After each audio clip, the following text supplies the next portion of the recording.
Okay, guys, good morning.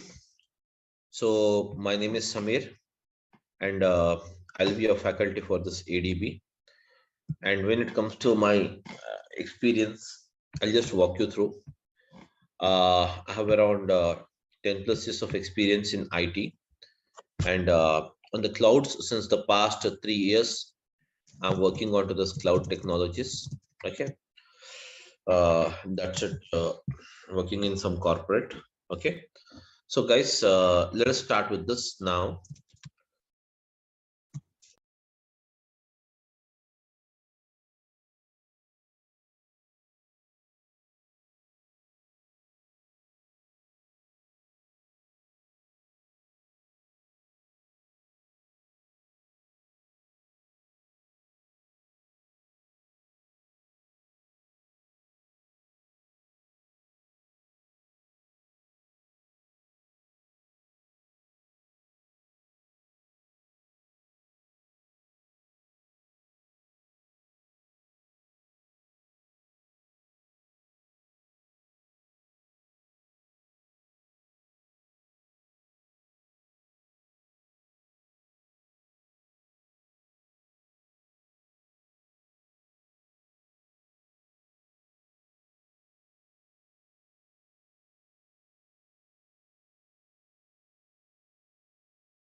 Okay, guys, good morning. So, my name is Samir, and I'll be a faculty for this ADB.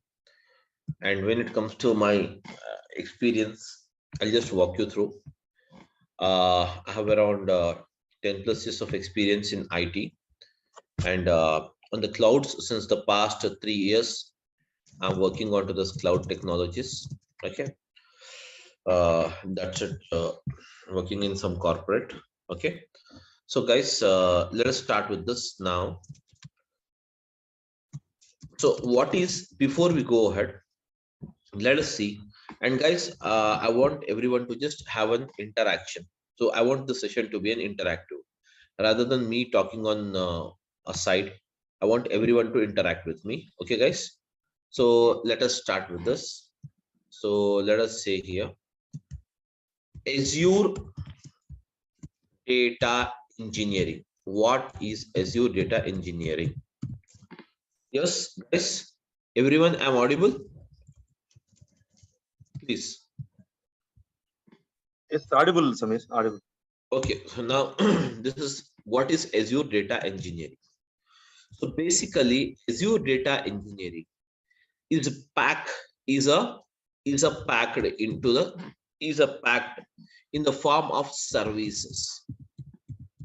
In the form of what is that? Services. Azure Data Engineering is packed in the form of what? Services. The following are the various services provided for various operations in the that is nothing but in the Azure Data Engineering. So the following are the services. Let us see what is a first one. What is it? You have it. We have the first one here as a Azure. Is Azure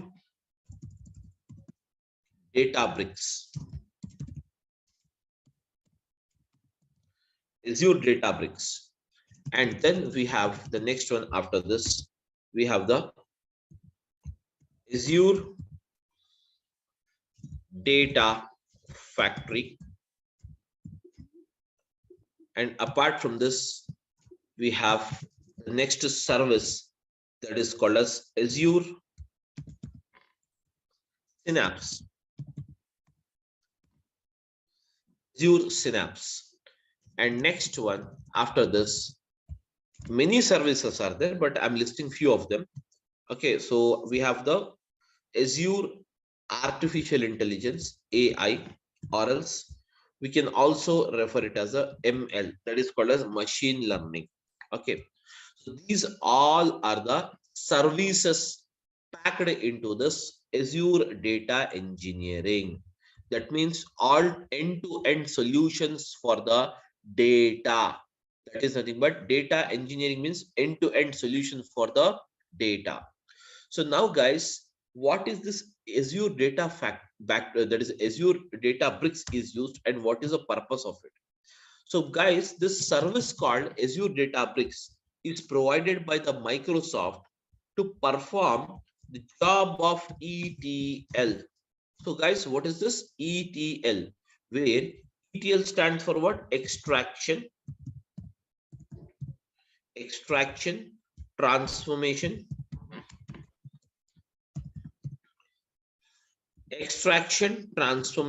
okay guys, extraction, transformation, and loading. So the Azure Databricks is provided for Azure Databricks is a service provided by the Microsoft within the Azure data engineering for the purpose of extraction, transformation, and loading. Guys, this extraction, transformation, and loading, what it is, let us try to understand this first. So guys, this extraction, transformation, and loading is nothing but it is a process where, guys, it is a process where data is summarized, where the data is summarized where the data is summarized where the data is, what is that, summarized. And this summarized data is used for decision making. This summarized data is used for what? Decision making. So whereas what is this process of extraction, transformation, and loading? So this process of, guys, extraction, transformation, and loading, this process of extraction, transformation, and loading basically consists of, requires the following. What is that? Source, that means what? Source, and the next one it requires as a target. Source and the target. Now guys, what is a source and what is a target? So basically, between the source and the target, this process of ETL is applied always. Okay, irrespective of whatever the service we use it. Generally, I'm talking about the ETL. That is nothing but ETL is the process where the data, guys, ETL is the process. ETL is a process where the data is summarized. Okay, so what is the source? What is this target? Let us try to understand this, guys. Source is a place where we get the raw data. Source is a place where we get, what is that, guys? Raw data. And whereas this raw data is extracted as per the requirement in the process of extraction. This raw data is extracted as per the requirement in the process of extraction. And once the extraction means what? Picking up the data. Whereas after this process of extraction is done, the process of transformation is implemented. Transformation is the actual process where the data is converted into the required format by the customer. And once the transformation is done, guys, on the data or applied on the data is finally prepared and it is loaded. And it is what? Loaded. And where it is loaded? It is loaded into the target, that is called as a destination. Getting my point? Now guys, this is a bit technical. I want to simplify it and explain it to you. Okay, what exactly? Now guys, all of you are you able to hear my voice? Everyone, please come out. Yeah. So now guys, suppose you go to a supermarket to buy a vegetables. You go to a supermarket to buy a vegetables. Tell me now, what are the different, that is, how many vegetables will be there in a supermarket? Let us say Reliance Fresh. You have been to the Reliance Fresh to buy the fresh vegetables. Now tell me, how many vegetables you have it? You will be having many, almost all vegetables you will have it. Am I right? So now guys, tell me a answer now. Do you purchase all the vegetables or you will purchase only those vegetables which is required for you?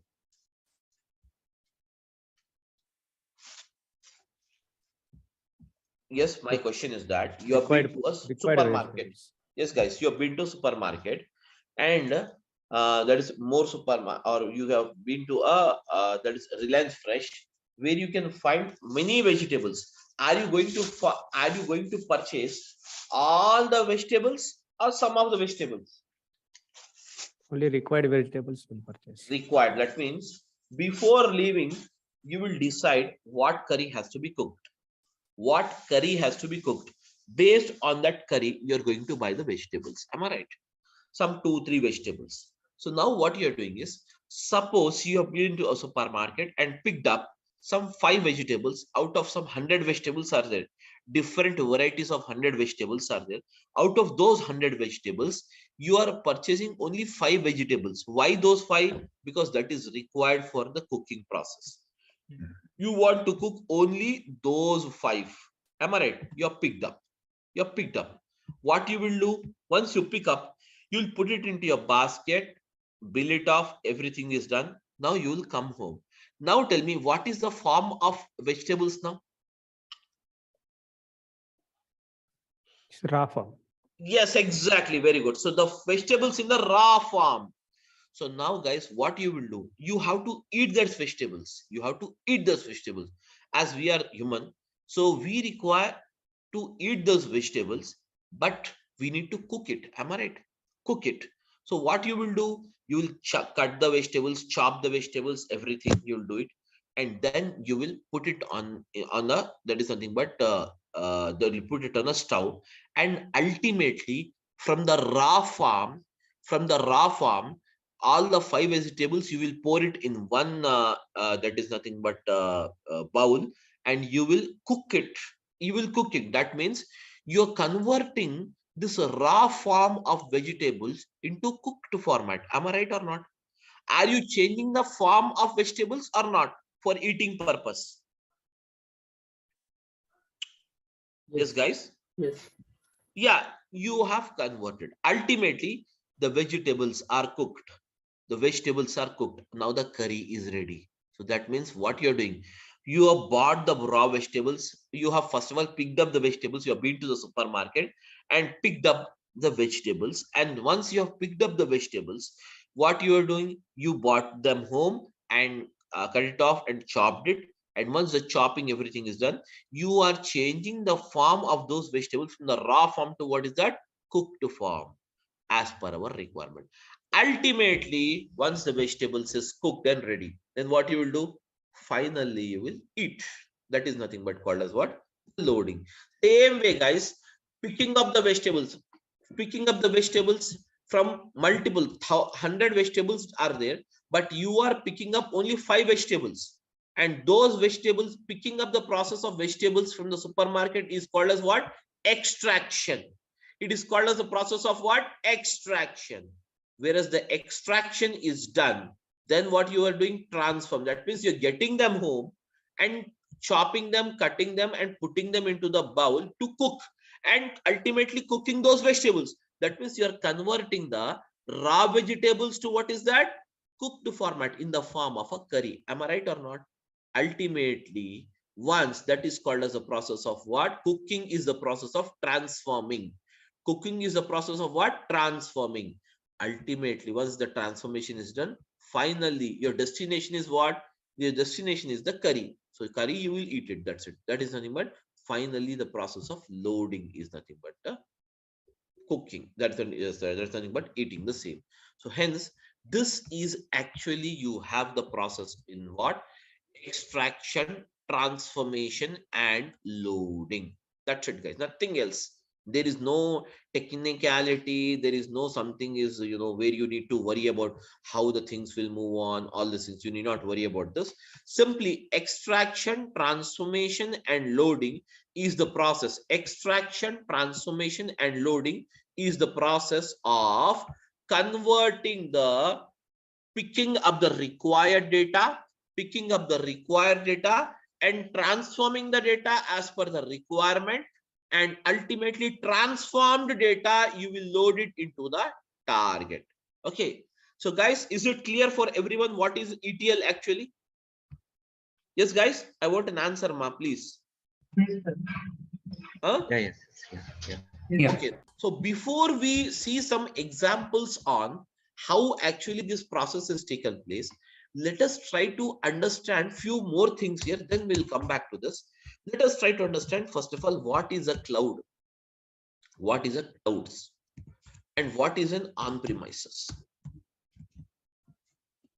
Then we'll come back to this. Okay, so first of all, let us try to understand what is cloud. So now, guys, because what is it you have it? Azure data engineering is a cloud-based engineering, cloud-based data engineering. Am I right? So now, guys, I wanted to explain you, or let us try to understand first of all, guys, what is a clouds and what is an on-premises. Let us try to understand first of all what is a cloud basically. Okay, so guys, when it comes to this cloud, okay, just forget about this cloud. I'll just give you an example for this. Now, guys, all of you are using the mobile phones. Am I right? All of you are using the mobile phones or not, guys? Yes. Yeah, I want a reply from every one of you. Please, guys, try to respond. Yes, are you using the mobile phone or not? Yes, we are. Yeah. So now every one of you, us, is using the mobile phone. Now, guys, when it comes to this mobile phone, you in the mobile phone, we have some memory. Will it be there memory or not? Yes. Every mobile has some memory or not? Yeah. So now, what are the types of memories you will have in your mobile phone? Can you tell me? Yes, guys. Mobile SD memory. Yes, mobile internal memory and scan disk memory. That means you will have the memories in a mobile phone. You will have the memory in the mobile phone, such as what is that? SD card memory. So I'm writing it here. In mobile, you will have the memory. So that memory is called as mobile inbuilt memory. Am I right? With every default you purchase a mobile phone, you will get mobile memory as a free. Am I right? Mobile memory as free. Apart from the mobile memory, guys, you will also have you will also have, guys, you will also have a memory that is called as SD card memory. What do you mean SD card memory, guys? SD card memory is nothing but scan disk card memory. That means, suppose every mobile you are getting it with a 16 GB internal storage memory. That means this 16 GB, guys, this 16 GB is a default memory. That means in your mobile phone, you can store up to 16 GB memory. Whereas if you require to store more memory rather than thus, you want to store one more, that is nothing but 32 GB of memory you wanted to store it.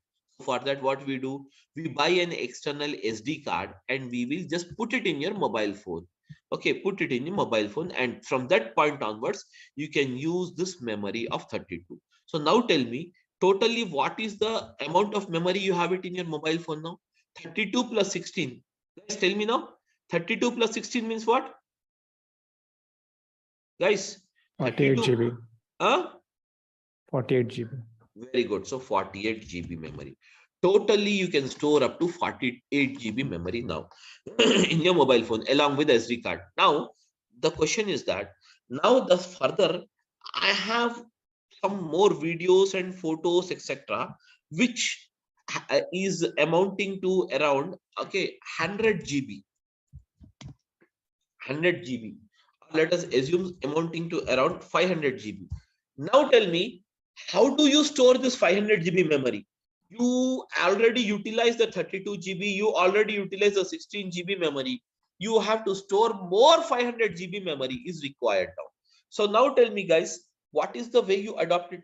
Just think generally, because we do it in the daily basis, this kind of job. Tell me now. OneDrive or Google Drive inputs. Ah, very good, very good. So that means you will now you will take the support of a Google Drive. Am I right? Google Drive. But the problem is that Google is also providing you by default 15 GB as the memory. Am I right? Huh? 15 GB of the memory by default Google is providing to you. But now you have to store 15 GB or 500 GB, guys? 500 GB. So now what you have to do? Tell me now. Tell me, guys. Yeah, please. Guys, please tell me, ma. Did you get my question? What I mean to tell you? If you get the question, just simply say yes, or else I'll repeat the question once again. My question is that, I'll repeat the question once again. My question is that now, my mobile memory already has 16 GB memory, and SD card, I have installed it. I have put some SD card and it has the 32 GB memory. Totally both the memories amounting to 48 GB. But I have some more 500 GB memory to be stored. So for that, I took the support of Google Drive, and Google Drive is providing only 15 GB memory. What is the alternative for me now? External hard disk. Huh? External hard disk. External hard disk, that is fine. Okay. But I want the data. Okay, no problem. One more way is that you can ask the Google. That is fine. That is very good. Okay. But here the thing is that you can ask the Google to increase the size. That means from 15 GB, I want 500 GB. So Google is providing, Google will provide you 500 GB of memory free of cost, or they will charge something for it. They will charge. That means after 15 GB, even if you store 0.1 MB also, okay, then it is going to charge you. So you can buy the space on the Google Drive by paying some cost. Now guys, totally I bought it. I bought this one also. Everything is done now. Totally the amount of memory. What is that amount of memory I have? 548 GB memory totally I have it now. Totally how much memory I have it? 548 GB. That means 48 GB in my mobile phone and 500 on my Google Drive. Now one fine day, I lost my mobile phone. One fine day, I lost my mobile phone, guys. That is my query. Now my query is that when I lose my mobile phone, so I could not able to trace it off. Now the question is that I bought a new mobile phone. I have to buy a new mobile phone. Hence, I bought the new mobile phone. Now, once you bought a new mobile phone, guys, please tell me, can you recollect this 48 GB? Can you recollect this 500 GB memory or not? 500 GB is possible, 48 GB is not possible. Yes, exactly. Very good. So we can say that 500 GB, you can recollect it by just using the synchronize option. You can just log in with your mail ID, enter the password, and in the same way you can recollect it. But what about the 48 GB? The 48 GB memory is lost with the mobile phone, because this memory is called as physical memory. Am I right? This memory is called as what? Physical memory. Physical memory. So hence I cannot recollect it. Whereas the memory or the data which is stored on the Google Drive can be recollected. So we can say that the Google Drive, we can call it as a cloud. Am I right, guys? Everyone? Google memory is called as what? Cloud memory. Google memory is called as what is that, guys? Cloud memory, cloud data memory. It is called as what? Cloud data memory. Cloud data memory. Whereas the physical memory of your mobile phone, we can refer it as what? On-premises memory. Am I right, guys? I can refer it as what? On-premises. So now tell me, what is the drawback, guys? Now tell me, what is the drawback you have what is the drawback you have between on-premises memory and cloud memory? On-premises memory, once you lose your mobile phone, you cannot recollect it. But the same can be recollected using the cloud. Am I right or not? So now this is the drawback. You have it in the on-premises data. So now guys, just for 548 GB, which is required for us, now what we have done, we took the support of the cloud rather than taking the support of the mobile phone. So in the same way, what you have done, tell me now, what you have done, that means you have moved physically, guys, you have moved physically from the cloud, from the physical mobile phone memory to what is that, cloud memory, that is called as Google Drive memory. Am I right or not? So nowadays, every one of us storing the data in mobile phone inbuilt memory, or we are storing it data into the Google Drive, guys, tell me now. Huh? Google Drive. Most of us, every time we will store the data in the Google Drive. Am I right, everyone? So why do you store the data in the Google Drive? Tell me now.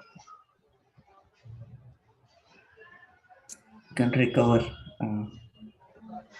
Yes, can recover it. Suppose tomorrow you have traveled to other country, suppose United States or America, and did not take your mobile phone now. Now what happened is, as you did not take your mobile phone and you're there finally into this some United States of America, so can you get this Google Drive memory resaved to your mobile phone in even after reaching the USA? Tell me now, guys. Yeah. Of course, that means the access is possible even irrespective of the location. So we can say that we can access this data which is stored in the Google Drive from anywhere in the world. Am I right? From anywhere in the world without worrying about the physical location where my data is stored. The same way, guys, tell me now, actually Google Drive is stored where? The Google Drive stores the data into the cloud environment. Into what is that? Cloud environment. So cloud environment is what? Ultimately, cloud environment is nothing but ultimately it stores the data physically into the data centers. Every cloud provider has the data centers, and now in these data centers the entire physical data will be stored. In this data centers the physical data will be stored. Am I right, guys, everyone? Okay. Somebody just put it yourself in mute mode. I think there is no issues from my end. Yeah, guys, okay, now fine now. So now I think the voice is, background voice is not there, it's fine now. Okay, guys, there is no disturbance now, I think, from the background. Please say yes. Yeah, it's fine now. So now, guys, now in the same way, guys, here you have a cloud and on-premises. Cloud means what? Cloud is nothing but storing the data onto the Google Drive is your cloud environment. And now, guys, on-premise is nothing but storing the data into your mobile phone physical memory. Mobile phone memory is called as what? On-premises. Is called as what, guys? What is it called as? On-premises. Am I right, guys? So now, guys, as we are an individual, still we wanted to save the data. Still we wanted to move it from the physical memory to what? Google Drive memory. In the same way, lot of the corporates, many corporates, now what they're doing is they're planning or they are moving from the physical data to what is that? Cloud data. So for that, many cloud providers has come out. Many cloud providers has come out to provide the support for it. So for that, the following are the cloud providers we have it. What is that? The first one is called as what? Azure. Azure is a cloud provider from Microsoft. So Microsoft, what it is doing is it is marketing their product, the cloud product. It is marketing its cloud product with a name called what? Azure. Okay. And then we have, what is that? The next one provider as what? Amazon, or we can say AWS. AWS is from what? Yes, Amazon Web Service. Amazon Web Service. And the third one, what is that you have it? Google GCP. So we have the GCP, which stands for what? Google Cloud Platform.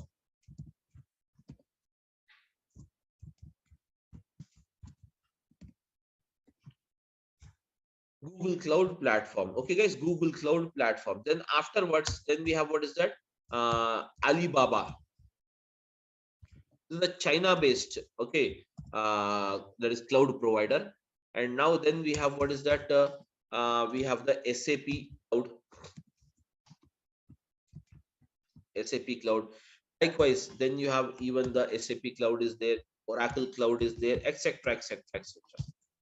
These are all the cloud providers, but whereas the market leader is the two or three, first three are the market leaders. And number one is the Azure. Number one is the Azure in providing the cloud services. So now guys, these cloud services are basically classified or divided into three categories. These cloud services are basically classified or divided into three categories. What is that? First one is called as what? EAS. EAS means what, guys? EAS stands for what? Infrastructure.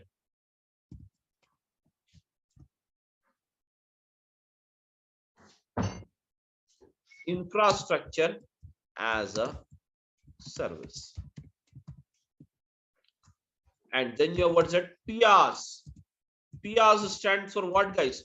PaaS stands for what? Platform as a service. Then guys, third one is CaaS. CaaS stands for what, guys? Software as a service.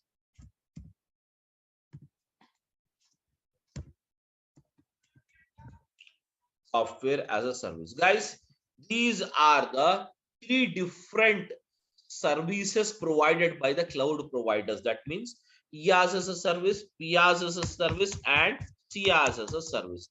These are the three categories of services provided by the cloud providers. Getting my point?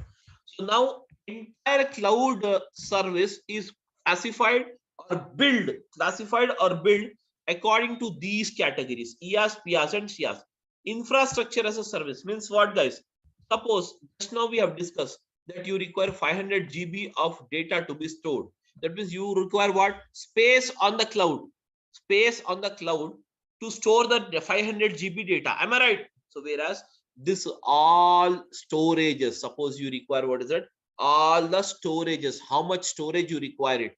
500 GB or 1000 okay, petabyte. Okay, petabyte. So all these, okay, all these, can you see here? All this is the responsibility of the that is nothing but the cloud provider, and it provides this service in the form of what? Infrastructure as a service. Now guys, you require a RAM, random access memory. You require a RAM speed of let us say 56 GB. So now guys, you need not buy an external RAM, anything. Simply you need to inform your cloud provider that this is the RAM speed you require it. So he will set it for you. So you need not worry about the physical components or the physical parts. Now getting my point. Next, after this, platform as a service. Suppose guys, suppose what is platform, guys? What is platform? Platform is generally a type of an operating system. Now guys, we are using Android as an operating system, and can you see here? That is nothing but Apple is using some operating system. Okay, so hence these are the various operating system. Okay, these are the various operating system used by the various that is nothing but various mobiles, we can say. In the same way, if at all you have a computer, so generally in the computer, what is the operating system we use it, guys? Can you tell me what is the operating system we use it in a PC, guys? Tell me now. Generally we use the Windows as operating system, but now my question is that I have a very massive amount of data, and this massive amount of data is not supported on the Windows operating system most of the time. Let us assume banking data. Banking data is very huge, massive amount of data. So now it is not supported on the Windows operating system. Hence, we require some other operating system that is called as what? Mainframes. Mainframes is an operating system Mainframes is an operating system from what? IBM. So you need not buy the license of this. You need not worry about the operating system. Simply you need to inform your cloud provider Azure that you require the mainframes operating system. He will take care. And now, guys, suppose you require some softwares. Softwares in the sense you require some reporting softwares, or you require some analytical software, such as you require some you require some softwares, or you require any kind of reporting. That is nothing but suppose you require Power BI, or suppose you require some Cognos. You need not buy the license of this, need not worry about this. Simply you need to inform your cloud provider that you require it. He is going to buy that for you. He is going to buy that for you. Everything is taken care by that is nothing but by the cloud provider in the service called what? Software as a service. So these are the three categories of services we have it. So whereas the cloud providers has divided their service based on these three, and based on these three categories only they will bill you. They are going to bill you. It is as simple as, guys, as simple as simply you log into this. You have the OTT platforms is there, Amazon Prime, Netflix, etc. What you will do, you will enter your mobile number and a password. That's it. You will enter it into the application, and once you enter into the application, if you want to watch a new movie, then you have to subscribe that particular premium subscription or not. Tell me now, guys. You need to buy a subscription or not, premium subscription, to watch a latest movie. Yes, tell me. Do we require to buy it or not? Yes, sir. Yes, required. So in the same way here also, whichever the service is required, in the same way, simply we need to buy it from the Azure. Buy means what? Here we are just that means utilizing it, paying it. That's it. Utilizing and paying the cost. It is just like renting off. Okay, without having an ownership, without claiming an ownership, you can do your task just by paying them. Okay, just by paying them the cost of the same. So whereas where these are the three categories of service provided by the cloud. Now, guys, the cloud is clear for me, and on premises is also clear for me. Everything is clear. But my question is that source, target, and this thing is done already. This is also extraction, transformation, loading done. But my question is that what is exactly the use of the ADB, that is called as Azure Databricks? What it does, we have to understand this. So now, guys, let us come back here. When it comes to the Azure Databricks is a service of Microsoft, which is provided to perform the job of extraction, transformation, and what is that? Loading.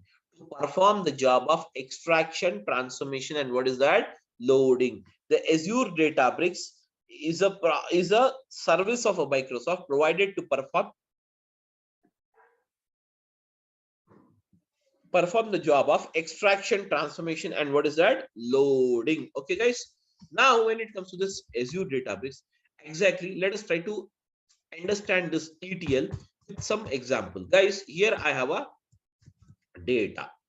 So let us say here I have some data here. So I'm using it this as a source. And now I have the source. And now, guys, in the bottom, I'll write the target. My query is that I have a data of a supermarket, and supermarket data is given like this: product ID, product rate, product quantity sold, and date of sales.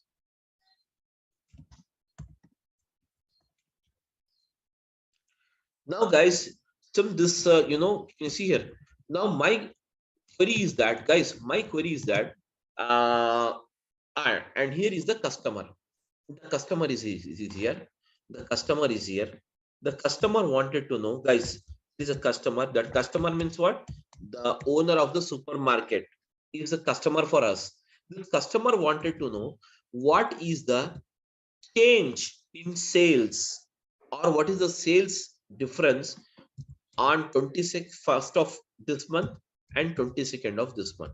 whether the sales has increased between these two dates or not. He wanted to know first of all. So guys, first of all, to know this query or to report him the same to the customer, what is that you require it? You require the source, and the source consisting of the following information. What is that?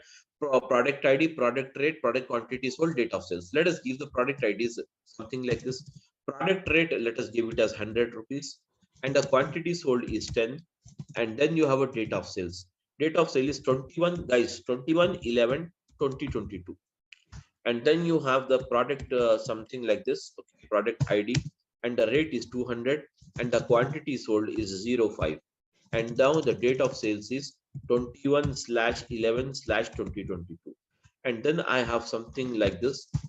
So I have 500/02, and now guys I have 21/11/2022. Now guys, this is the thing we have it. First day, that means what? 21st data is already recorded. Do we have 22nd data? No, we will write the 22nd data. So as you wanted to write the 22nd data, simply what I will do is I'll copy this information and I'll paste it here. Okay, that's it guys. Let us see it here how to make it. So simply copy this information and I'm pasting it the same information. But now what I will do is, instead of this, I will make it as 200. Rate is 200, and here I'll make it as rate as 300, and here I'll make the rate as 1000. That's it. Okay, just now guys, product quantity sold as it is, but I'm changing the date here. What's the date? 22, 22, and now guys 22, 22. Now guys, here you have it. Now tell me now, as you have this 2 days data, tell me now, the 2 days data is here or not, guys? Now tell me, is there any difference in the sales? Is there any difference in the sales from 21st to 22nd? Can you tell me, guys?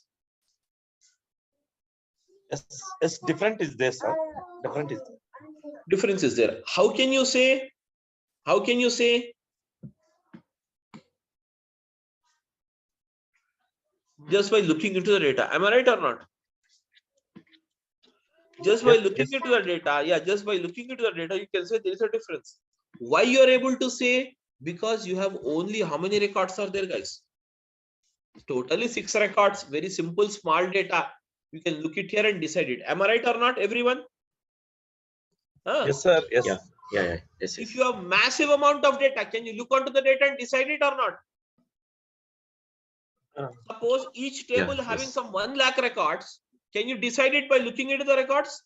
No, not possible. Not possible. So for that, here we use the technique. What is that? ETL. Let us see how the ETL is applied here. Extraction. ETL stands for what? Extraction. Extraction. Extraction. Let us see how the extraction is done here. The first process of extraction is that where you have to pick up. Where you have to pick up. Do we require the product ID to find out the net sales amount of the day? Do you require the product ID, guys? Not required. Not required. Do you require the product rate? Yes, required. Required. Quantity sold? Required. Date of sales? Required. So now, guys, I'm picking up these 3 columns. Picking up these 3 columns is the process of what is that? It is the process of extraction. It is the process of what? Extraction. Now the columns are picked up. Now, guys, next comes transformation. Picking up is done. Transformation.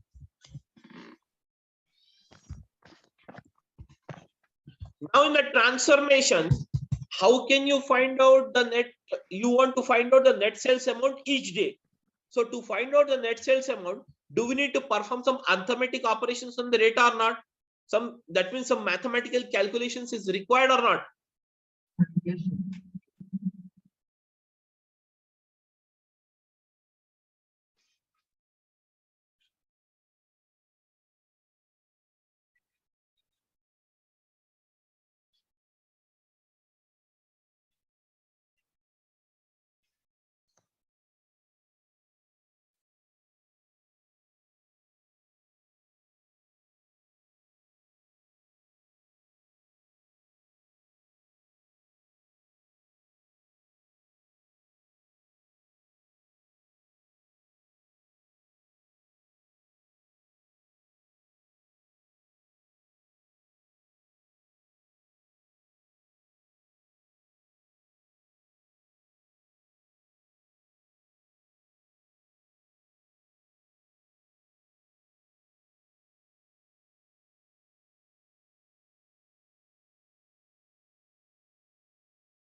Hello, can anyone hear the voice?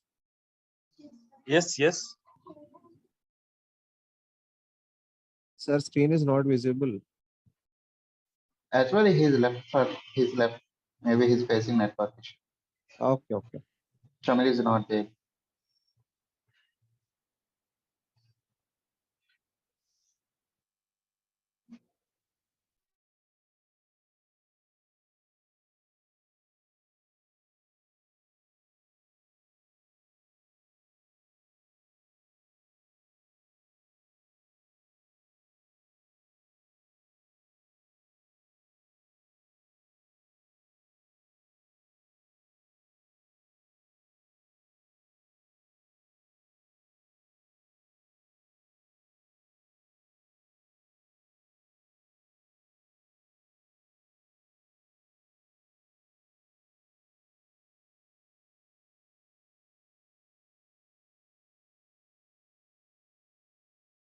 Sorry guys, got disconnected due to some network issue. Sorry. Okay.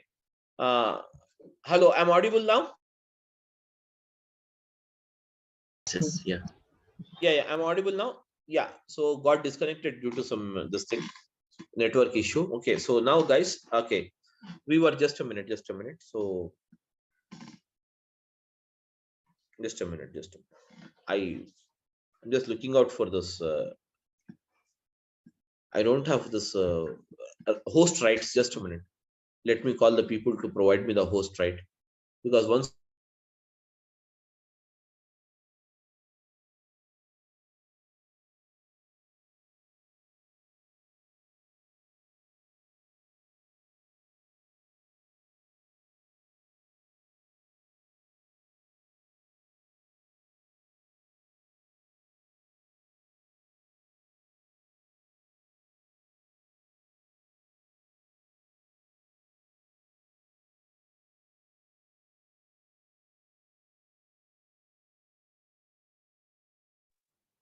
Because you can provide a host rights to Shamil. Might be or is the host.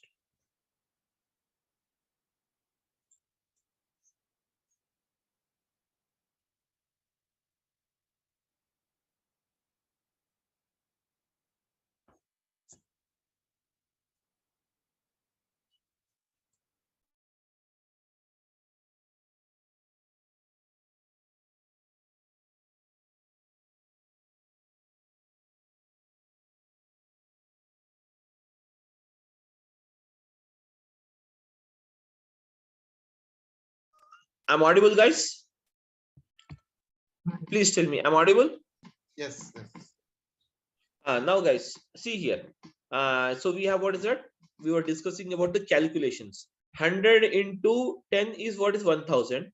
200 into 5 is what? 1000. 500 into 2 what? Again, tell me now, guys. 1000. Now tell me, guys. You have one totally. Calculate the sum here. What is the sum? Can you tell me the sum, guys? The sum of these three is what? Yes, guys, the sum of these three is what? It is 3000. So I can say that. Can I say that here? Can you see? 3000 is the net sales amount. Am I right, guys? Am I right, everyone? So this you are doing it under the process of transformation. Now, it is done for the 21st day. What about the 22nd day? Guys, can you tell me? Please come out, all of you. Help me out in this. Yes, guys. Tell me now, for the 22nd day, 200 into 10 means what? 200 into 10 means what, guys? Tell me now. 2000. 300 into 5 means what, guys? Tell me now. 1500. Yes. 1500. Very good. 1000 into 2 means what? 2000. Very good. So now calculate the sum now. 5500. Very good. So now, guys, 5500.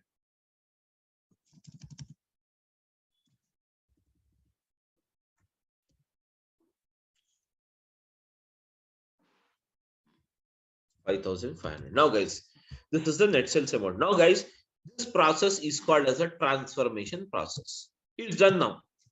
Finally, you will be loading. Where you will be loading the data, guys? Tell me now. Finally, you will be loading the data into the target.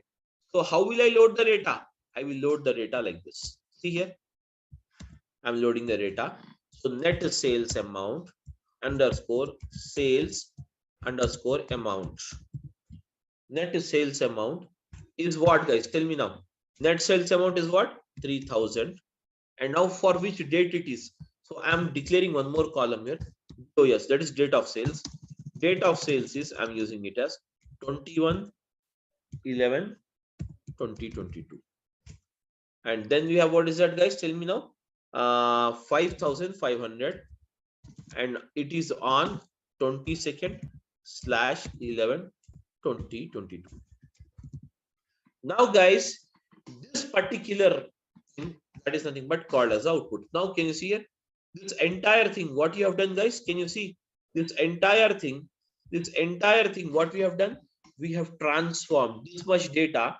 Can you see here? This much data of two tables I have transformed into one table and in the summarized manner. So this data, you can report it to the customer, stating that this is the difference of sales between 21st and 22nd day of November 2022.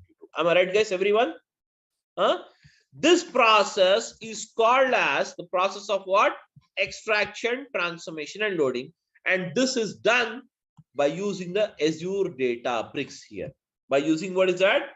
Azure Databricks. It is done by the process called what? Using the service called what? Azure Databricks, where extraction, transformation, and loading of data is done by the Azure Databricks. Clear, all of you now? Now, as a part of this course, guys, we are going to see this Azure Databricks. Okay, Azure Databricks, and the total duration of this course will be 60 hours. Okay, 60 hours, but it will be, we are quoting it as 60, but it will go beyond the 60 hours because we have many live scenarios we are going to look into. Okay, and that's the thing we have it. And we are going to start the classes from tomorrow, the same 10 o'clock in the morning. Okay, guys, 10:15 in the morning. That's the timings we have it. 10:15 to around 11:30. Every day you will have 1 hour 15 minutes class, 1 hour to 1 hour 15 minutes class. And next, after this, guys, when it comes to this, the classes after this, even the resume planning and everything will be given to you as a support. Okay, and contents brochure, you can check it. Okay, Azure Data Factory and Azure Databricks both are used for the same process, but Azure Databricks, here you can use the it is called as CUI that is called as character user interface, where you need to use different languages: Python, Scala, R, and SQL. These are the 4 languages used in the bricks, Azure Databricks. Whereas in the Azure Data Factory, it is totally a menu driven. It is totally a menu driven. Both performs the same job. Both performs the same job, but this is a menu driven, and this is a that is nothing but the code based. You have it. Okay, so that's it about this thing. And every day we'll have the class 1 hour to 1 hour 15 minutes, and Saturday, Monday to Saturday, Friday, you will have the classes. So generally Saturdays and Sundays I don't take the classes. If it is required to cover up the portion, then we will continue on Saturdays, guys. That's the only thing we have. Okay. So now you can ask me any questions if you have. Please go ahead. Sir, like I just wanted to know, there is coding part is there in the curriculum, so we need to learn coding as well. Yes, of course. Coding means whichever it is required, we will discuss it in the class itself. As such, separately, you need not learn the coding somewhere going outside. Okay. So what is that? I will explain you. That will be easy only, not so tough enough for people, what the people think. Okay. So we will be seeing here the coding in 4 different languages. See, there is SQL, Python, R, and Scala. I'll write the coding. Yeah. Sir, like what is PySpark that I'm hearing a lot about? See, PySpark is basically Python and Spark together. It is called a Spark, PySpark.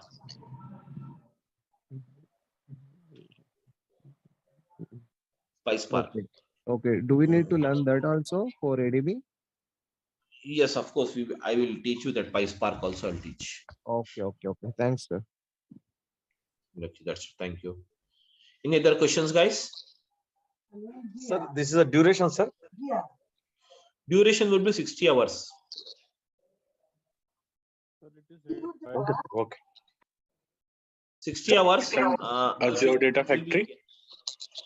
Huh? Is it required to learn both Azure Data Factory and Azure Databricks It for basically industries? see guys, there is no connection between Azure Data Factory and Databricks.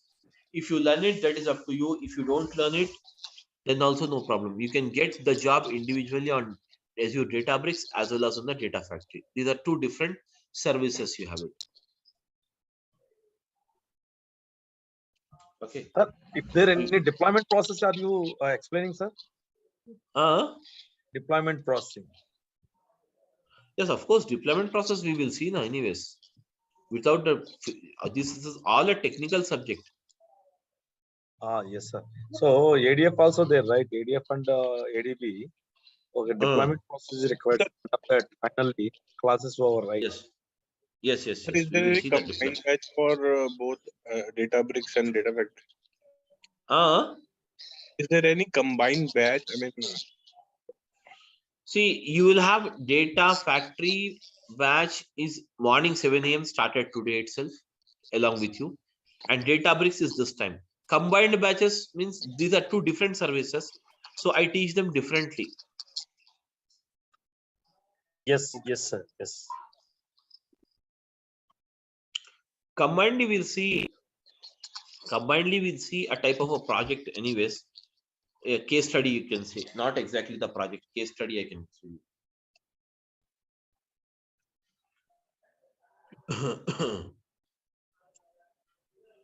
See, basically, when it comes to the data, someone is typing. So what is that? Monitor, optimize data storage, data processing. All this is covered, guys. And whatever the training we are going to look into, it is basically okay. More than enough to write a certification also. Certification for ADB whenever you want to write it. Okay, this is enough. So as a part of even the that is nothing but everyday videos will be provided to you.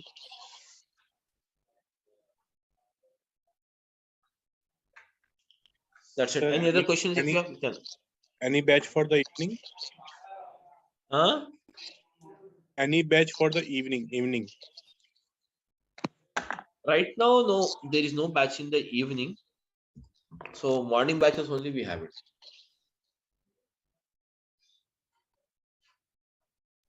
It's there, one batch is there, but it's already started 12 to 14 days back, it has started already. Yeah, 12 classes is already done with that.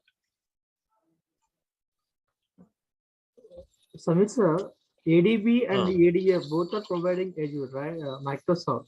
What is the main difference between ADB and ADF? Basically, the ADF, what they're using is, if there is a project in where you are going to use the ADF and ADB both, the ADF is used for data ingestion process. Up to only data ingestion process only, the ADF they're using it. Further, after the data ingestion of the data, that means insertion of the data. Okay, once the data is inserted, the data picking up the data from there and preparing or moving the data into Delta Lake and then performing the visualization. For all this process, we are using the ADB only.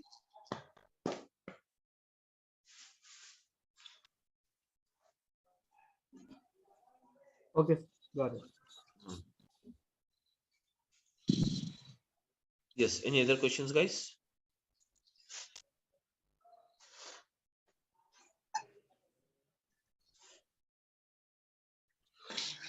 Okay, Sir, that's it, guys. any specific software we have to download for this? No software is required. No software is required. No licenses is required. Simple, very subscription. I'll tell you. I'll show you. You have to subscribe that. That's it.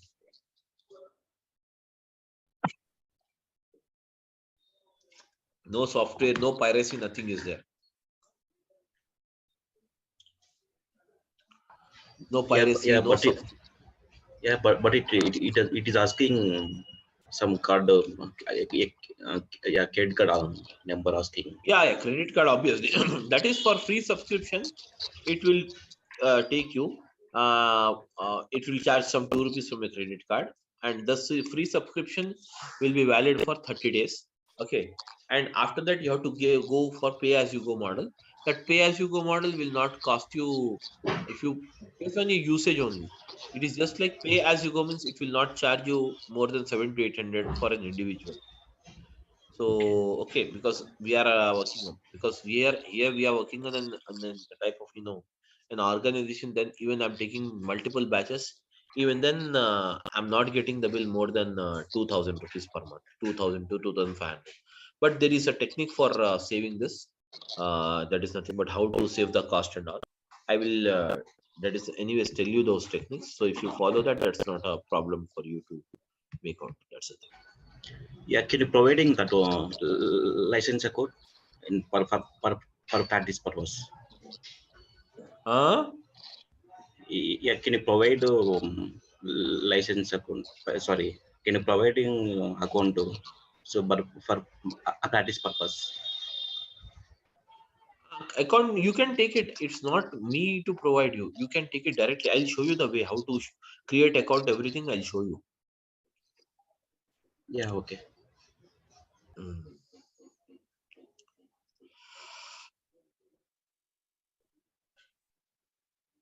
Okay guys, any other questions?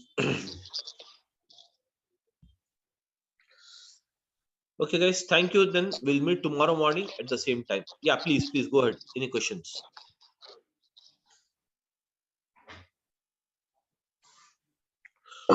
Okay, sir. Bye.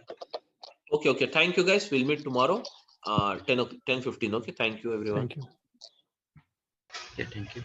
Bye. Yeah, thank you. Thank you. Bye. Okay, so now let us start with this.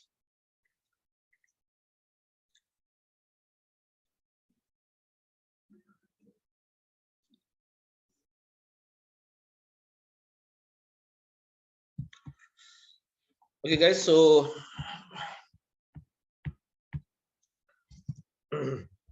let's start again, and just we'll begin the introduction part today. So guys, we're using it Azure Databricks.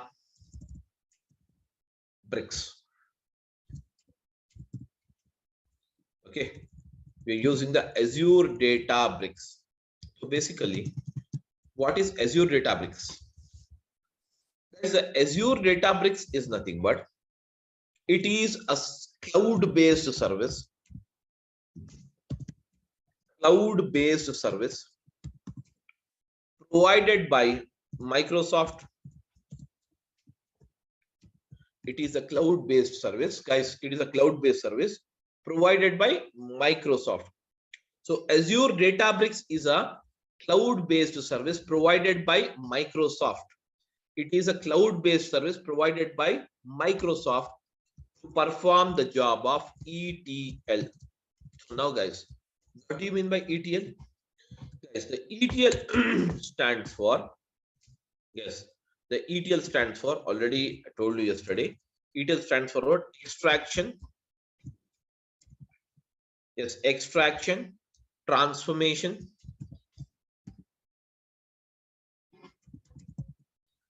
and loading. Extraction, transformation, and loading. Whereas this process of extraction, transformation, and loading is a process of, yes, is a process of what? Data summarization. Is a process of what? Data summarization. It is a process of what, guys? Data summarization. So extraction, transformation, and loading, this is a process of what is that? Data summarization. It is a process of what? Data summarization. Wherein for the process of ETL, that is called as extraction, transformation, and loading, guys, we require the following. What is that? We require the source first of all. Source means what? The source of data. Source, guys, source. And then we require what is it? The another one as a target. We require the first thing as a source and the second thing as a target. So now, guys, when it comes to the source, what do you mean by source? Okay, guys, what is the source of income? The place from where we get the money is called a source of income. In the same way, a place where that is nothing but the source from where you get the data is called as what? Source of data. Source is nothing but actually it is, guys. Source is nothing but what? Actually it is. Yes, guys. Source is nothing but actually it is. Okay. Actually, it is the source of data. That is a place from where we get the data is called as what? Source of data. Okay, guys. A place from where we get the data is called as what? Source of data. So I'm using source of data. Yes, guys, source of data. So now, guys, tell me now the source of data. So according to you, what are the sources which are available from where we get the data, guys? Tell me now, what might be the sources from where you get the data? Now, guys, for example, now you're typing or you're recording some information of your expense, house expense. So where do you write your house expense generally? Nowadays, we are using in digital format only. We are not taking a pen and paper and writing the things. Everything we are digitally writing it. Tell me now, house expenses, where do you write it? In which type of file do you write it? Tell me now, guys. This much is the earning for this month and this much is the expenditure you have incurred. You have to write all these things. So tell me now, how do you write it, guys? In which file you use it or where do you write it in the computer? Can you tell me, guys? Somebody? Guys, am I audible? Yeah, am I audible, guys, everyone? Yes, you're audible. So you're understanding what I mean to tell you? Guys, you're understanding what I mean to tell you? My question is that, suppose you have to write your household expenses. Not let us go into the broad scale. We'll just go to at our place. You want to write a household expenses. Where do you write this information? That is income, expenditure, you have to write it. What type of thing you use it? Are you going to use in Excel file, guys, or not? Yes. So that is nothing but basically your house affairs or your that is nothing but house expenses and income you're going to write in an Excel sheet. But ultimately that is what? That is but nothing but the data. That is nothing but what is that? Data. So we can say what is that? Source of data is nothing but the place from where we get the data is called as what? Source of data. A place from where we get the data is called as what? Source of data. So we can get the data from what is that? Following files we can get the data. Okay, files. What type of files, guys? Okay, but ultimately the files will also receive the data from what? Ultimately business. See, we all are working for the business or not? Even though you are working as a data engineer, that means you are working for a business or not? Tell me now, guys. Yes, everyone, you're working for the business. Am I right, everyone? Just give me a second. Just give me a second. I'll back.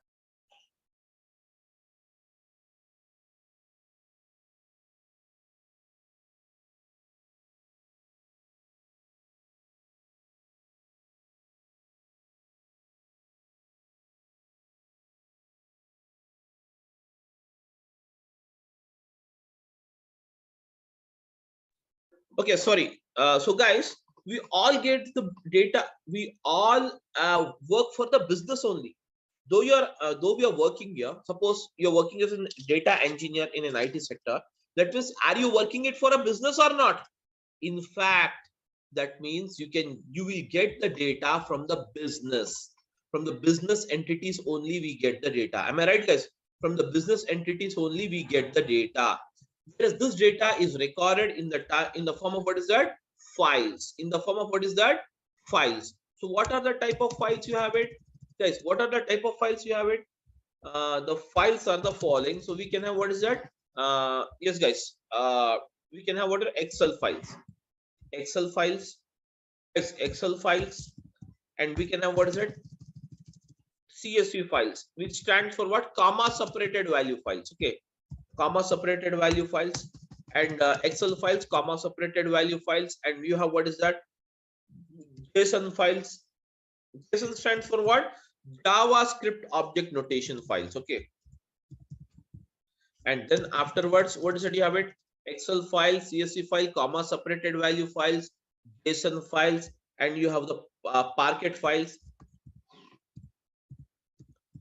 Parquet files.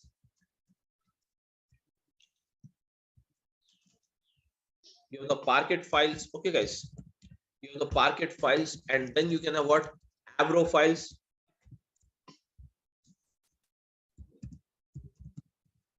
And then we can also have what's that? ORC files. Various type of files. That means we get the data ultimately from the business, and this business will be recorded in the form of what? Files. Excel files, comma separated value files, JSON files, Parquet file, Avro files, ORC files. Anyways, you don't worry about the files. Once we get into the subject, I will explain you about each and every file. You don't worry now. Okay. So this is nothing but the data we get it. From where? From these files, what we do from these files, guys. From these files, we get the data. From these files, guys. From these files, okay. From these files, we get the data. So ultimately, what we do, we pull in the data. We pull in the data by using the process called what? Extraction. We pull in the data by the process called what? Extraction. So extraction is done.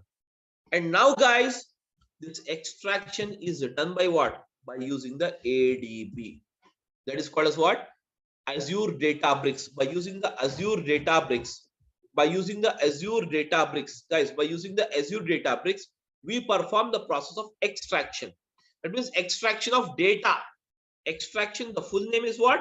Extraction of data only, guys. Extraction of data. Extraction. Then extraction is done. Then next, what is the process you have it? Tell me now, guys. The next process, the next level of processing is what is that? Transformation. So transformation is nothing but the ultimate requirement. Based on the requirement of the customer, you're going to change the format of the data. You're going to change the structure of the data. You're going to design a new structure of the data. Am I right? This is called as what? Transformation.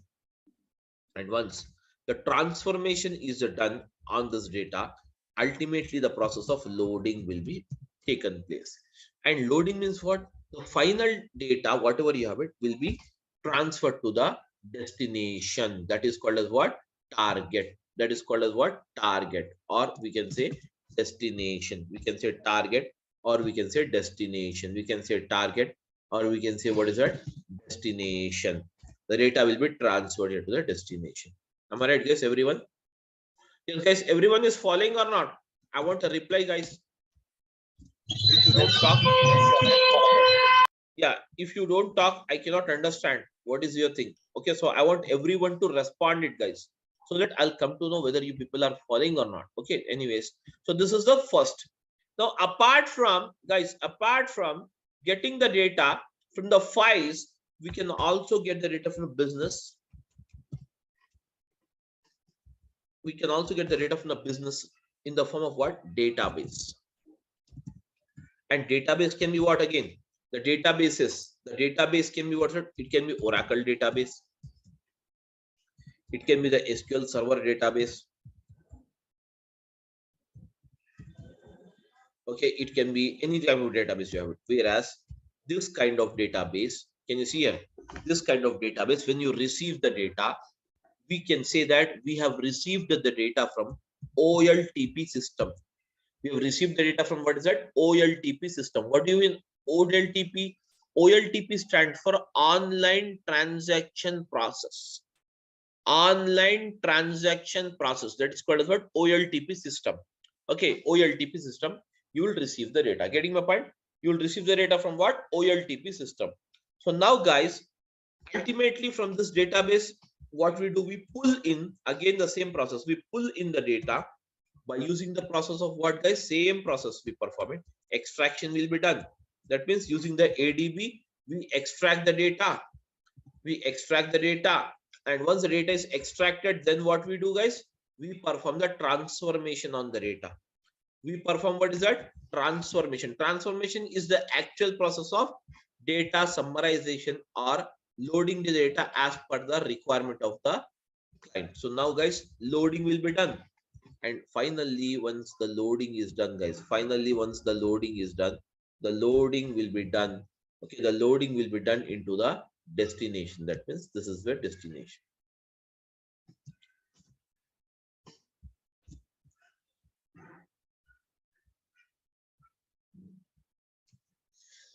This will be your destination. Getting my point?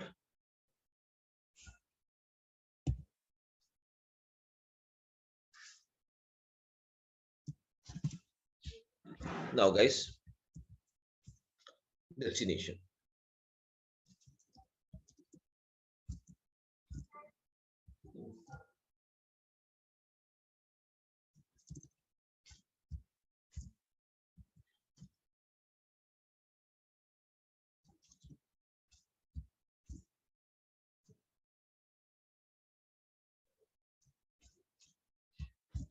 Destination. I'm linking up just to show you guys, these all will reach the destination like this. Finally the data reaches the destination. Target is nothing but, guys, it is called as what? Destination. Destination. Okay, now next one. Apart from this, guys, apart from getting the data from the businesses from the data into the databases or into the files, we can also get the data. Everyone, we can also get the data, guys. We can also get the data from another way. It's called as what? From the business only, because we all working for business. We get the data, business data only. So we get the data in the form of what? Live streaming data.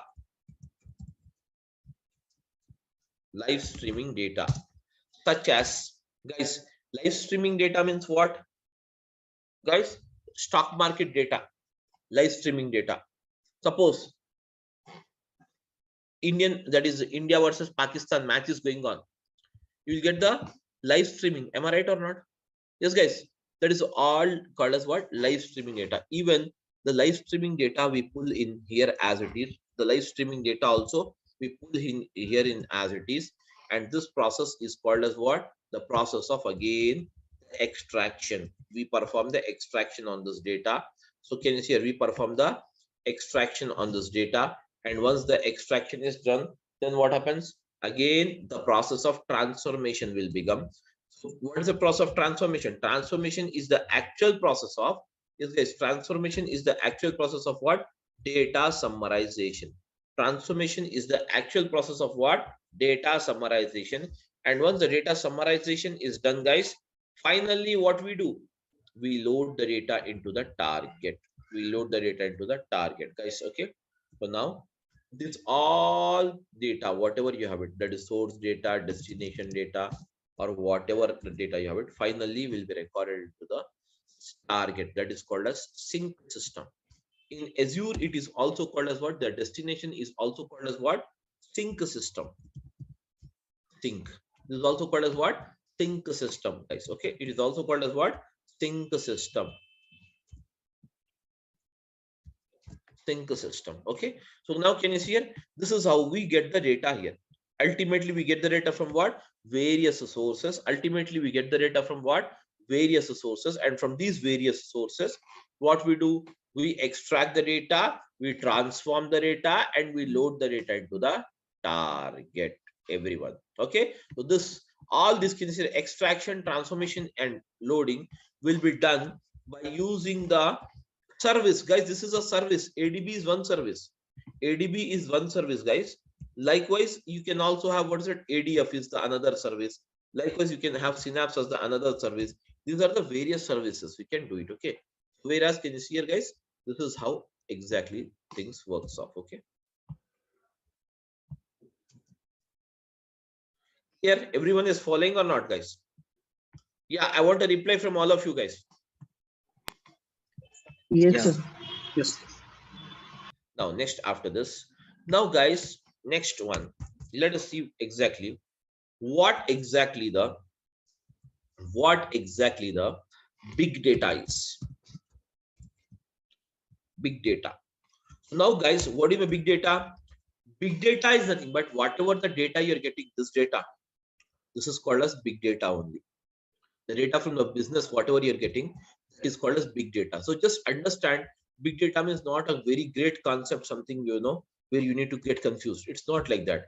Big data, just split it, guys. Split it. Big means what? Huge, na? Huge or massive, you can say. Data means what? Information. So we can say that huge information. You can say what is that? Huge information, massive information, huge information, or massive information. Huge information or massive information is called as what? Big data. Big data. Okay, where you have a massive amount of information is called as what? Big data. Ultimately, we get the big data from what is it? All these businesses only. But what is that business? What are the sources you can see? Let us see for that. Actually, types of source of big data. Now guys, types of sources of big data, types of sources of, okay, types of sources of big data. Okay, sources of big data. The first one from where you can get the big data, that is called as what? Social networking sites. Social networking sites. So what is the social networking sites, guys? Social networking sites are nothing but you have the WhatsApp, you have the Facebook, you have the Twitter,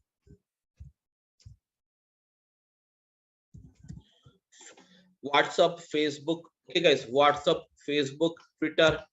Then you also have what's that? LinkedIn. Then afterwards, you also have what's that? Instagram. All this Insta and all these are what? These are all called as what? Social networking sites. These are called as what? Social networking sites. So the social networking sites are basically referred as the major source of getting the big data. Major source of getting the big data. Getting my point? Next one after this, guys, you have the second source. So what is the second source? We can say second source as the banking application. So across the globe, the banking application is the major source, considered as the major source, guys. Banking applications are considered as the major source of getting the big data. The banking applications are considered as the major source of getting the big data. Major source of getting what is that? Big data. Major source of getting the big data. Suppose you go to a bank and get an entry done. So in your passbook, you have made some entries. That is some cash withdrawal entry and some deposit entry and some online transfer entry, some purchase entries, some entries you have made it. Okay, that means some transactions you have done it. So, but can you see here in this passbook, as you have made only 3 transactions, but it will give you some 7 to 8 lines code. Am I right? 7 to 8 lines it will print. Balance, it will print deduction after the debit balance. So that means type of data. That means banking data is considered as a massive or huge amount of data across the globe. Getting my point? So we can get the data, the big data. We can also get it from what? Banking applications. That means this we have discussed as a business now. Business means what? It can be social networking site, which is a one type of business. Banking application is the another type of business from where we get the data. Okay, then we can also get the data from what is that? Machine generated data. Machine generated data. So what do you mean machine generated data, guys? The data which is generated by a machine. Suppose you have a CT scan machine. Suppose you have a CT scan machine. Okay, so it scans of the human body, whereas the CT scan machine or MRI machine. Okay, MRI scan or CT scan machine, whatever the machines you have it. Okay, and then we have what's it, MRI, okay, scan, or else we can also have what is that, CT scan, MRI scan, and even the ECG machines. Okay, these are all the machines which generate some data. Am I right, guys? These are the machines which generate some data. Am I right, everyone? These are the machines which generates some data. Whereas even these machines, can you see here, generate some data. So this kind of data is also considered as the big data. That means a massive amount. The CT scan machine generates a very massive amount of data. So that is nothing but called as what? Machine generated data. Any that is machine which generates the data is called as what? Machine generated data. That's it. Okay. Then afterwards,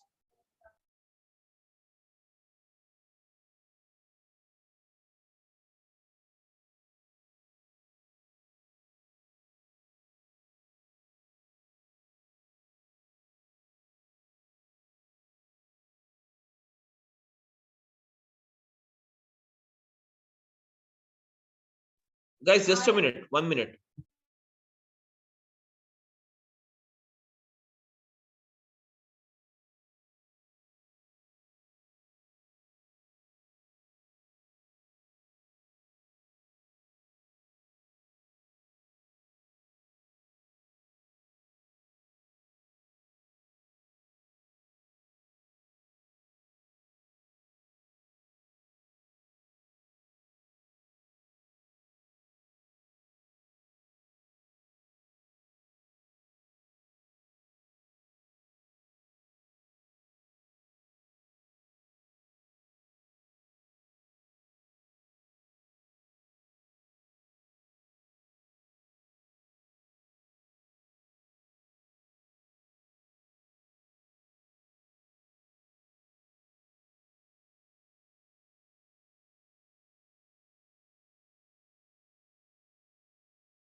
Okay, guys, sorry. So now, guys, okay. So now, guys, after this, okay. So now, can you see here? This is nothing but the can you see here, some that is machine generated data. After that, the fourth one, what we can consider here is, okay, that is called as what? IoT sensors, Internet of Things. Okay, IoT sensors. We get the data from what? Sensors. We get the data from what? Sensors. These sensors basically measures what is that? Pressure.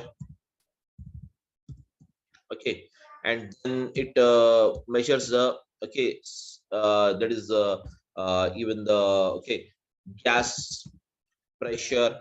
Okay, and then it measures even the temperature. Okay, and even the, okay, wind. All these are the sensors which basically measures. But these sensors, how it generates, these all will be connected to computers, to required computers. So this computer generates the data here. The data will be recorded here, and this data will be further processed or transferred to us like this. From in the files we receive it, we extract it, we transform it, and we load it. Ultimately it will go like this. Okay, so now, guys, so basically IoT sensors, I can give you one example, guys. Whenever you travel, and okay, like on the highways, once you will enter a, basically a type of a, a town or a village, at the starting of this town or a village, you will find some, a very big table fans, which is rotating very slowly. Am I right? Which rotates very slowly. What it does exactly? That measures the wind, and those fans are nothing but a machines, at sensors only, and those are connected to the computers. And whatever the thing is recorded, the data will be transferred to the computer, and from the computer again the data will be that is kept into the files, and again it is transformed further for this analysis. So basically this is how exactly the process moves on here. Okay, so guys, okay, all of you following or not, please let me know, guys. Yeah, we can able to follow. Now next, after this again you have, what is that, guys? The fifth one is human generated data. Human generated data, it's not basically you will have that massive, but still it can be considered as a big data only. Human generated data means the data which is generated by you and me. Okay, the normal routine data, that is basically, a kind of a human generated data. So this is also considered as the part of big data. But guys, this big data is basically has some categories. That means we can say types of big data. We can have various types of big data. So now I will say types of data. Now guys, what are the types of big data? Generally guys, you will have the following types of big data. The first type of big data which you can consider, okay, which you can consider, that is first type of big data which you can consider. Okay, the first type of big data which you can consider, the first type of big data which you can consider is called as what? Structured data. Structured data means what? I'll type it. Guys, I'm writing it: name, ID number, and salary. Can you see this is the thing we have it? Name is, let us say, Alan. And now guys, I'm using the ID number as something like this, and salary I'm making a sum, okay, 10,000. And Bobby, 20,000. Carl, 30,000. These are the basically, can you see here guys? This is the data where, can you see this data is in which format? It is in the proper format of rows and columns or not? These are the rows and these are the columns. Am I right guys, everyone?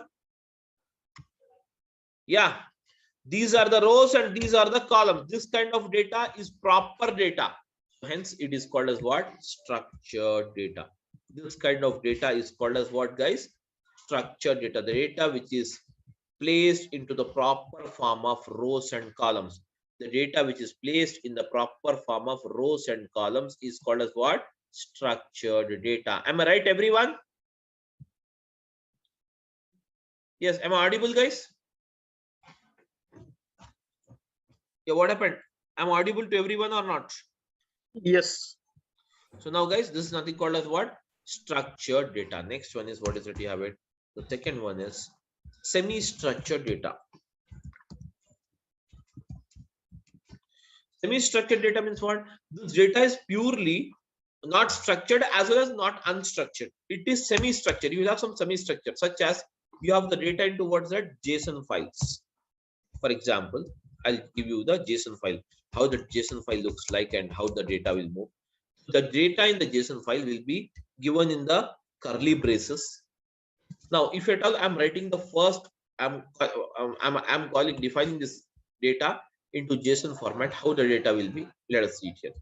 Name under the quotes, double quotes, and use the colon, Alan. Now guys, use a comma. After this, use it again. ID,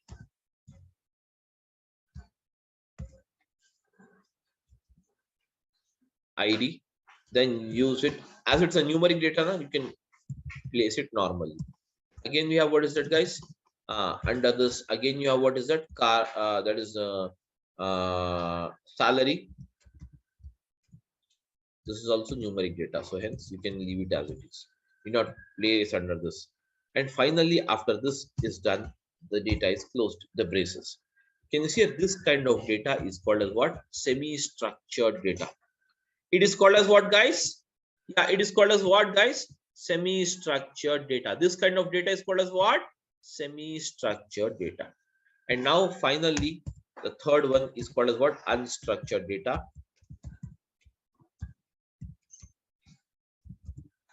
Unstructured data is nothing but guys, this unstructured data is nothing but basically there will be no particular structure, such as the photos in your mobile phone, the videos, the chat history, and the voice notes. All these comes under the unstructured data only. There is no proper structure for it. Okay, there will be no proper structure, guys. There will be no proper structure. There will be no proper structure. Okay, there will be no proper structure. All the that is nothing data is called as what? Unstructured. 80% of the globe, 80% of the data from the globe, we'll get it in what? Unstructured format only. 80% of the data across the globe, we'll get it in what? Unstructured format only. So guys, these are the types of big data we can have: structured, semi-structured, and unstructured. And this structured, semi-structured, and unstructured can be placed onto what is that? Into this type of files, or into this databases, or we can extract it from the live streaming. Further, the as it is process. So this is how the entire structure works. So is everyone clear with this, guys, or you have any doubt? You can ask me now.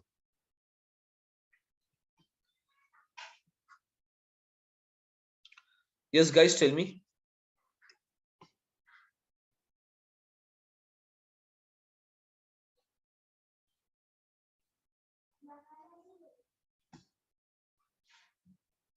Guys, tell me now. No, Samir, no doubts as of now. Okay. So this is how the things works off. Okay, guys. That's it. So for the day, guys, that's it for the day. And so with Azure Databricks, what kind of data we usually handles, like structured or non-structured? Unstructured only. Unstructured only. Okay. Unstructured, semi-structured, and structure. 3 of them will handle it basically. Not mostly you will have semi-structured data.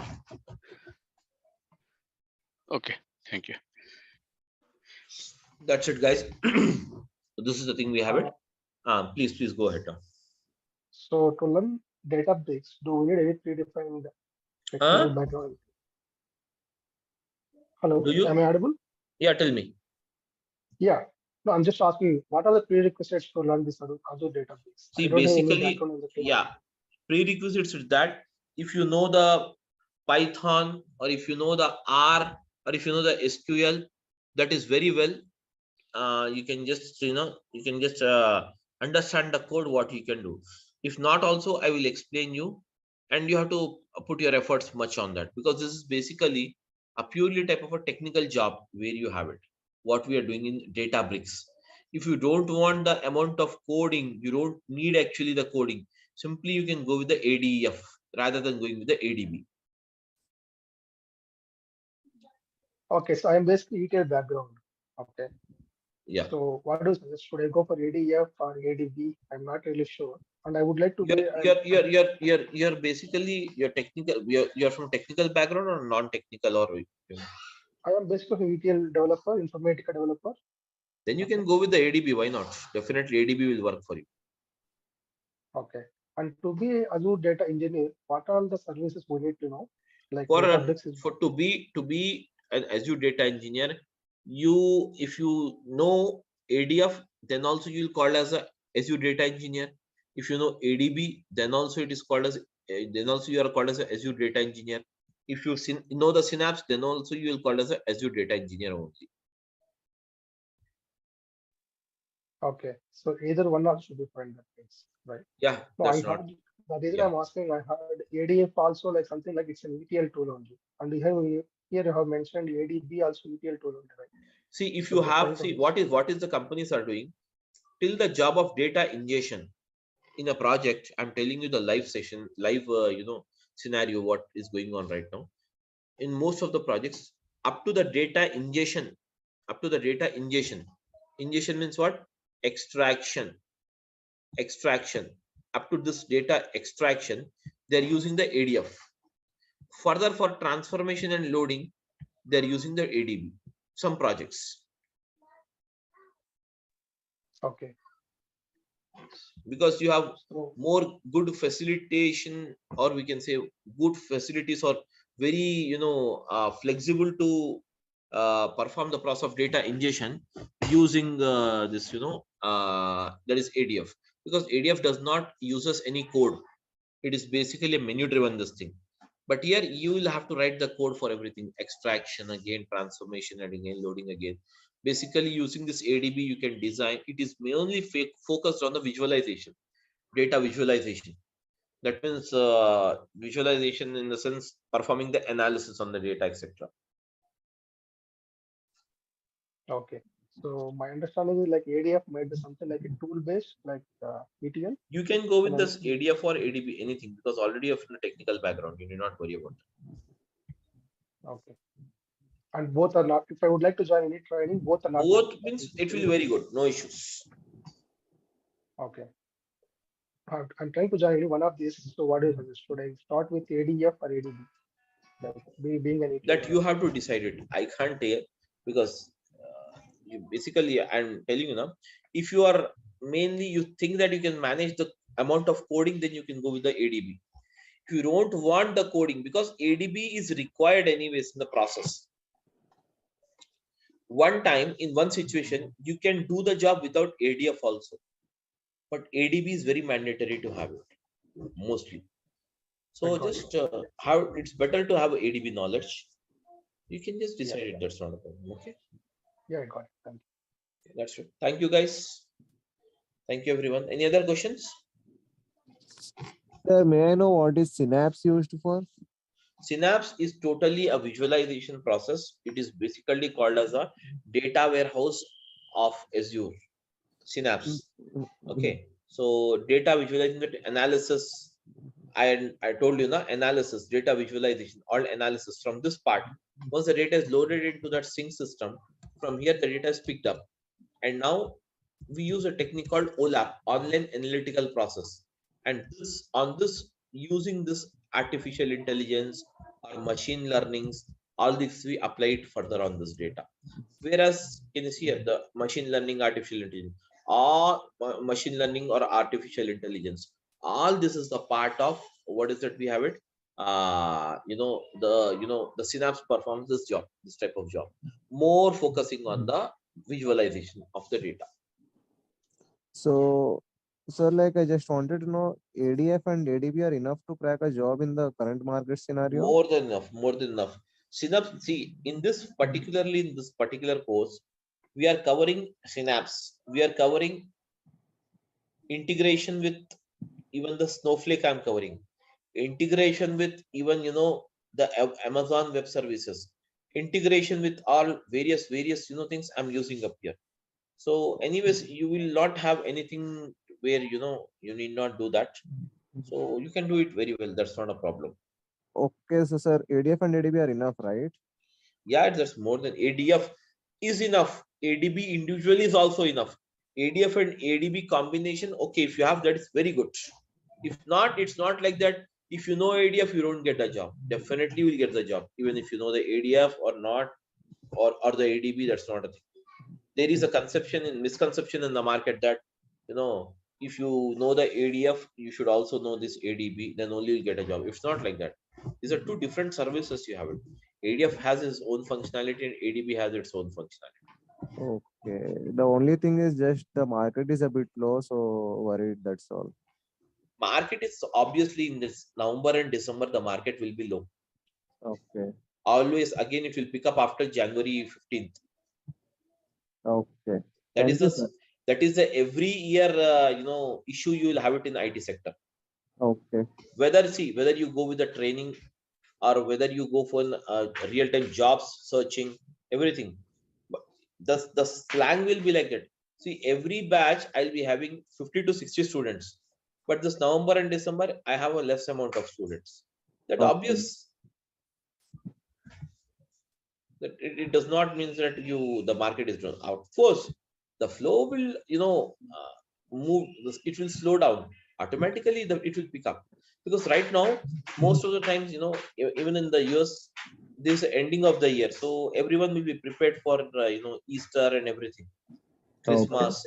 So things will slow down because we are totally dependent on the all the US and the UK and Europe, and we're all the Western countries we're depending upon for the data, for project, everything. So obviously it will have an impact even on our life, isn't it or not? Yeah, correct. That's the thing. Okay, sir. Okay, that's it. Thank you, guys. Okay. Thank you.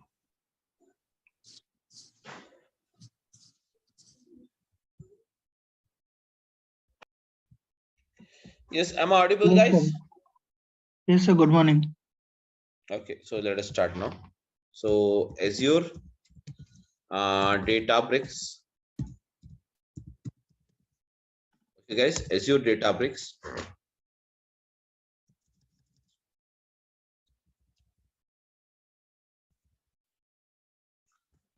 Guys, when it comes to this Azure Databricks, okay. So as already you know that what is Azure Databricks? Azure Databricks is Azure Databricks is a service. It is a service, guys. Everyone, Azure Databricks is a service which is used to perform the job of, guys. What is that? Azure Databricks is a service. Okay, Azure Databricks is a service which is used to perform. Azure Databricks is a service which is used to perform the job of what? ETL, that is extraction, transformation, and what is that? Loading. Extraction, transformation, and loading. Okay. Between what is that? Clouds. Between the clouds and on-premises. Clouds and what is it? On-premises. Between the clouds and what is that? On-premises. Okay, guys. So now between the clouds and on-premises. So here, okay, guys. So when it comes to this ETL, so now, guys, ETL is what basically? It is a service provided. Can you say Azure Databricks is a service provided by Microsoft, and to perform the job of ETL between the clouds and what is that? On-premises. Between the clouds and what is that? On-premises. So now, guys, let us try to see this. Okay. So what is basically an ETL? So ETL, as we know that it stands for what? Extraction. It stands for what? Extraction, transformation. Extraction, transformation, and what's that? Loading. Extraction, transformation, and what is that? Loading. Extraction, transformation, and loading. Now, guys, when it comes to this extraction, transformation, and loading, this is a process. This is a process, all of you. This is a process of, is what is that? Data summarization. This is a process of what, guys? Data summarization. This is the process of what? Data summarization. This is the process of what? Data summarization. Okay. It is a process of what? Data summarization.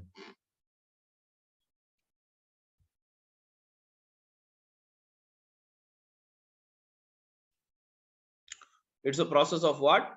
Guys, data summarization. It is the process of what?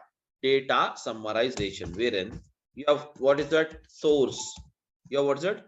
Source data. Source, what's the data storage? What's that? You have it? Source data storage. So now, guys, source data storage or source is a place where actually we can find the data, and from the source ultimately we pass on the data to what is that, guys? Target. We pass on the data to what is that, guys? Target. We pass on the data to what? Target. We pass on the data to what is it? Target. So can you see here? We have, what is it? Source. Source means what? A place where we can find actual data.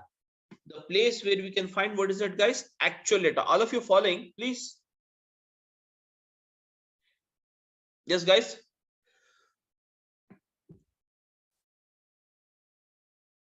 Yeah, am I audible?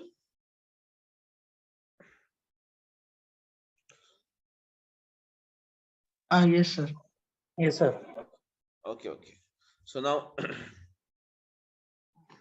so we have what's that source, and source is nothing but what? A place where you can find the data. So now in the source, we can get the data in the type of what? Files, or else we can get the data in the form of what is the databases, or else we can get the data in the form of what is it? Live stream. We can also get the data from what? Live streaming data. Live streaming data. Okay, we can get the data from what? Files. We can get the data from what is that? Files. We can get the data from what? Files. We can get the data from what? Databases. Else we can get the data from what is that? Live streaming data. Anyways, guys, so these files, can you see here, are of what? We can have the CSV files. We can have what is that? JSON files. We can have what? A CSV file, JSON file, and then we have what is that? Excel files, etc. Can see here. These are the various type of files you have it. These are the various type of files you have it, guys. What is that? These are the various type of files we have it. Okay. What is that? We have the, these are the various type of files we have it.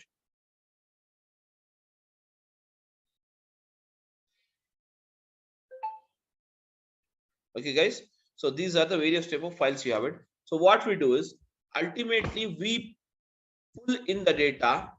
We pull in the data into this ADB, that is called as Azure Databricks. This is called as what, guys? This is called as what? The process of data ingestion. It is called as what? The process of what? Data ingestion. Okay. So then once we pull in the data, what we do? We perform the process of, so pulling in the data is the process of what? Extraction. Extraction. And once the extraction is done, guys, and once the extraction is done, then you will have what is a transformation. Then you will have what? Transformation. Transformation is what? Transformation is the process of, actual process of data summarization. And once the transformation is done, finally what we do, guys, finally what we do, we perform the loading. We perform what is that? Loading. So now the all together, loading where? Loading the data into the, yes guys, loading data into what is it? Target. That is called as destination. Destination or target. Getting my point? So this is how we can make out using this. Or in the same process, even if you have, can you see the data access to be accessed from the database?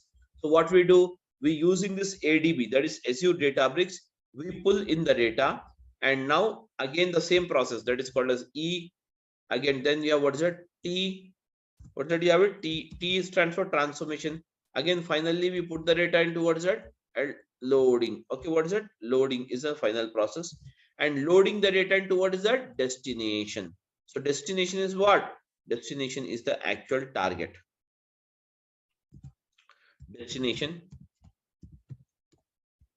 guys, destination is nothing but the actual target you have it. Getting my point, all of you? So these are the, and now even from the live streaming, if at all you want to pull in the data the same way, what is it you have it? We use the ADB. We use the ADB, okay, Azure Databricks. And then what we do? We use the, again, what is it? Extraction.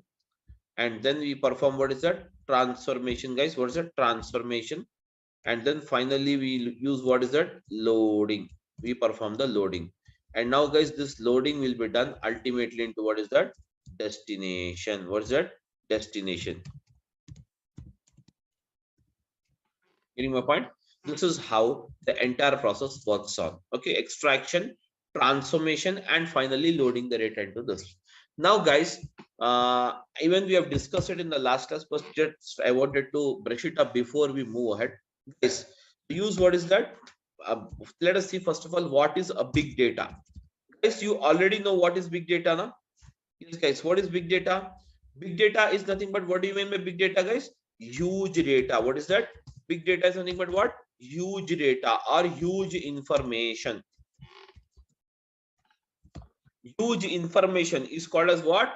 Big data. What is that? Huge information is called as what? Big data. Guys, huge information is called as what? big data. So now guys, big data. So what are the sources of getting the big data? Can you just tell me guys, from where you can get it? Yes, any idea?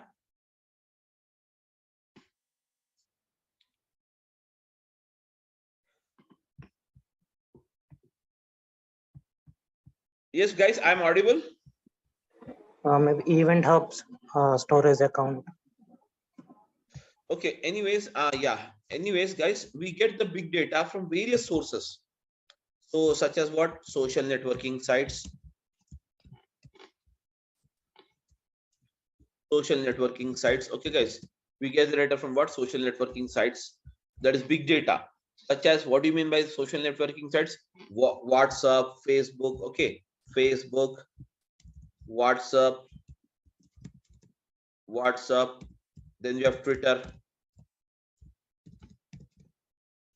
Facebook, WhatsApp, Twitter, then you have Insta, etc. These are all the, can you see here? These are all the social networking sites from where we get the data. So guys, data.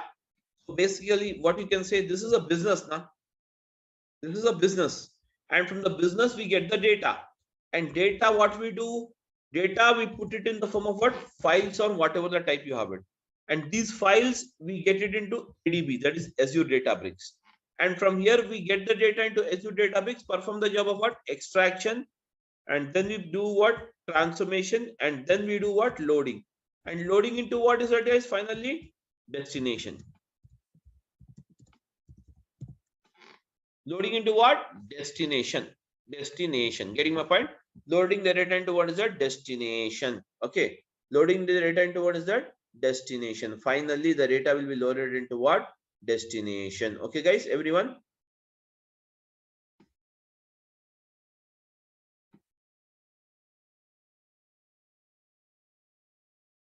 Yes, am I audible to everyone or not? Yes, sir.